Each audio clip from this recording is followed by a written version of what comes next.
અમદાવાદના નવરંગપુરા વિસ્તારમાં ભારતીય જનતા પાર્ટીના ઉમેદવારોની જીત થઈ છે। ત્યારે ઉમેદવારોમાં ખુશીની લહેર જોવા મળી રહી છે। ત્યારે અમારી ટીમે ખાસ જીતેલા ઉમેદવારો સાથે વાતચીત કરી છે।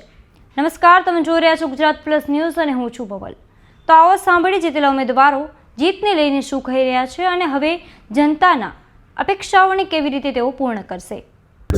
નવરંગપુરા વોર્ડમાંથી જે બહેનો જીતી છે આપણે એમની સાથે પણ વાત કરીશું। શું નામ છે આપનું? પાઘડી વાઘડી પહેરીને જીતનું જશ્ન। મારું નામ આશાબેન હિતેશ કુમાર બ્રહ્મભટ્ટ છે।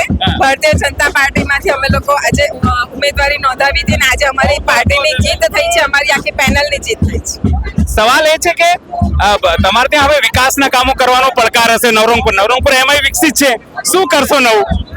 અમારા વિસ્તારમાં આપ જુઓ તો એક પણ એવા કામ એવા નથી, અમને એવું લાગે કે હવે અમે શું નવું કામ કરશું, અમારે પણ શોધવા પડે છે। એટલા બધા વિકાસના કામો થયેલા છે અને તે છતાં પણ જે પણ કોઈ અમારી સામે કોઈ કહેશે કે ભાઈ આ વસ્તુ નથી થઈ તો અમે જરૂરથી કરશું। અત્યારે હાલમાં મોટા મોટા વિકાસના કામો ચાલુ જ છે, જેવી રીતે 2 બ્રિજ અમારે ત્યાં આગળ બની રહ્યા છે, કોમ્યુનિટી હોલ બનવા જઈ રહ્યો છે, બહેનો માટે એક જિમ્નેશિયમ બનવા જઈ રહ્યું છે, સ્વિમિંગ પુલ બનવા જઈ રહ્યું છે, ઘણા બધા વિકાસના કાર્યો થાય। આ મોદી સાહેબની જીત છે, બધા એવું કહેતા હતા તમારા કાર્યકર્તાઓ અમને।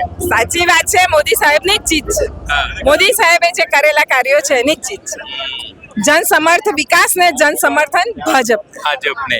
આ વખતે તમારે ત્યાં કોંગ્રેસ વાળા ને આમ આદમી પાર્ટી વાળા બી ઉભા હતા, તમને લાગતું હતું કંઈક કરી શકશે એ લોકો? અમને જરાય નહોતું લાગતું, અમને જરા પણ એમનો ડર નહોતો, કારણ કે અમને ખબર હતી કે ભાઈ આ જે નવરંગપુરા વોર્ડ છે એ પૂરેપૂરું ભારતીય જનતા પાર્ટીની સાથે જ છે, કારણ કે એમને ખબર છે કે વિકાસના કામો આ પાર્ટી કરશે એવું કોઈ નહીં કરી શકે। બરાબર। આગળ હિંમતભાઈ, આગળ મોબાઈલ પછી જોજો યાર, ઇન્ટરવ્યુ બતાવી લઈએ પહેલા। બોલો, શું કહેશો આજે આ બધી યસ કલગી ના તે તૈયારીઓ સાથે જીત સાથે? સૌ પ્રથમ તો ભારતીય જનતા પાર્ટી મવડી મંડળનો ખૂબ ખૂબ આભાર વ્યક્ત કરું છું।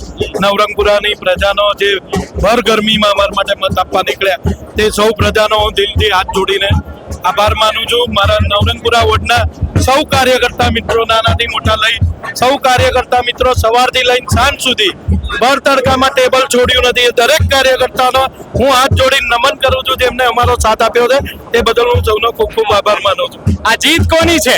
જીત ભારતીય જનતા પાર્ટી નરેન્દ્ર મોદી સાહેબની જ છે, કમળની છે। કમલની જીત છે। હવે બીજા બેન, શું નામ છે આપનું? મારું નામ એકતા કેશવ રાવલ। એકતાબેન, શું કરશો હવે મહિલાઓ માટે? મહિલાઓ માટે ઓલરેડી અમારી સરકારે બહુ જ બધી યોજનાઓ, જનધન યોજના, હર ઘર જલ યોજના અને બહુ જ બધી યોજનાઓ છે ને હું એવો ટ્રાય કરીશ કે જે ખરેખર લાભાર્થી છે એને સુધી બધા લાભ પહોંચે, મહિલાઓને સુરક્ષિત રહે અને એમને સંરક્ષણ મળે એવો મારો પૂરો પ્રયત્ન રહે। નરેન્દ્ર મોદી સાહેબને શું સંદેશ આપશો? તમે જીત્યા છો અહીંયા, તમને તક મળી છે ભારતીય જનતા પાર્ટીમાં। નરેન્દ્રભાઈ મોદીનું જે વિઝન હતું કે વુમન લેડ ડેવલપમેન્ટ, અને હું એનું એક મોટું ઉદાહરણ છું અને હું આગળ જઈને એવા વિકાસના કાર્યો કરીશ અને એમનો જે વિશ્વાસ છે જે નારી શક્તિ પર હું એમને પ્રૂવ કરીશ। આ સમગ્ર મામલે આપ શું વિચારો છો? કમેન્ટ કરીને એમને જરૂરથી જણાવજો। અત્યાર માટે બસ આટલું જ, ધન્યવાદ।